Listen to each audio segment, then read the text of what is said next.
Bismillahirrahmanirrahim. Assalamualaikum warahmatullahi wabarakatuh. Subhanallah walhamdulillah wala ilaha illallah wallahu akbar.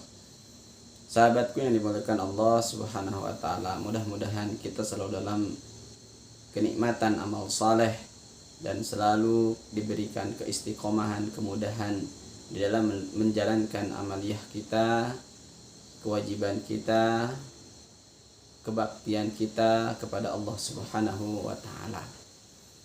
Sahabatku yang dimuliakan Allah Subhanahu wa taala, pada hari ini kita insyaallah akan mengkaji kenapa kita harus menuntut ilmu.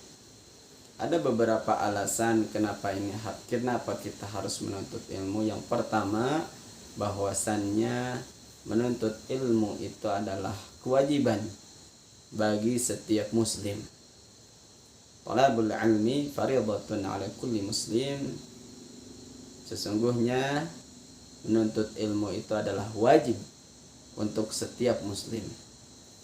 Jadi kewajiban kita lah, bagi kita sebagai seorang muslim, menuntut ilmu. Menurut para ulama, ilmu itu terbagi menjadi beberapa macam. Ada yang sifatnya fardhu ain, ada fardhu kifayah. Nah, ini yang pertama yang kita harus ketahui, bahwa fardhu ain itu yang sifatnya ibadah, ubudiyah, yang sifatnya tauhid, ya, yang sekiranya itu bisa kita amalkan dalam kehidupan kita sehari-hari. Berdosa ketika kita tidak menuntut ilmu, karena ilmu itu adalah wajib yang harus kita tuntut, yang harus kita pelajari. Kemudian yang kedua, alasan kenapa kita ini harus menuntut ilmu, sesungguhnya Allah Subhanahu wa taala akan meninggikan derajat orang-orang yang berilmu. Dalam Al-Qur'an, Allah Subhanahu wa taala berfirman, yarfa'illahu alladhina amanu minkum walladhina utul ilma darajat. Allah Subhanahu wa taala akan meninggikan orang-orang beriman di antara kalian dan orang-orang yang berilmu beberapa derajat.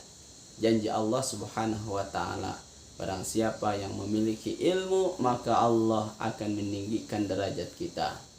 Allah akan memuliakan kita di tengah umat ini, di tengah masyarakat. Yang ketiga, alasan kenapa kita ini harus menuntut ilmu.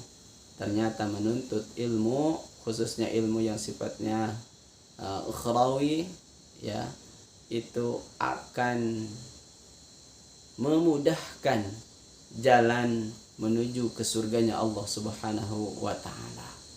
Sahhalallahu lahu tariqan ilal jannah.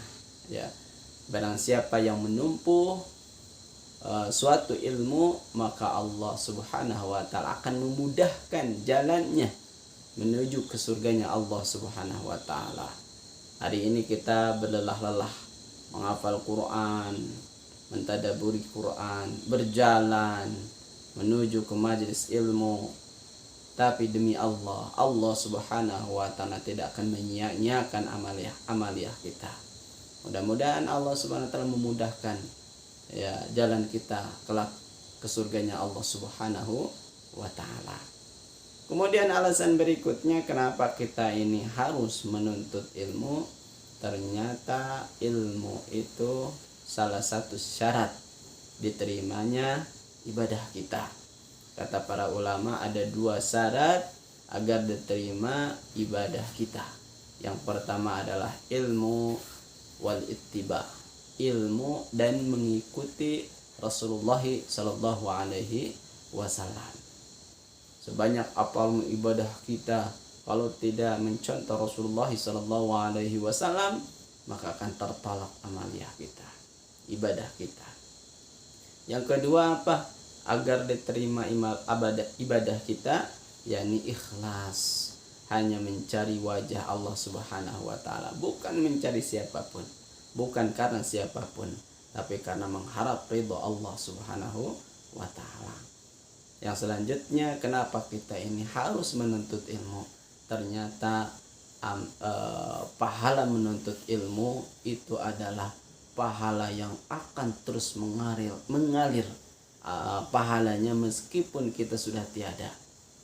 Dalam hadis kita juga sering membacanya, ya. Ketika anak Adam mati, maka terputus semua amaliyahnya, semua amal ibadahnya, kecuali 3 perkara. Salah satunya adalah ilmu yang bermanfaat, gitu ya. Mudah-mudahan kita memiliki ilmu yang bermanfaat sehingga pahalanya terus mengalir ketika kita ajarkan kepada orang lain. Terus pahalanya mengalir, dan ketika kita pun sudah tiada, pahalanya itu terus mengalir kepada kita semuanya. Allah alam, mudah-mudahan materi ini bermanfaat untuk kita semuanya. Jazakumullah khairan. Wassalamualaikum warahmatullahi wabarakatuh.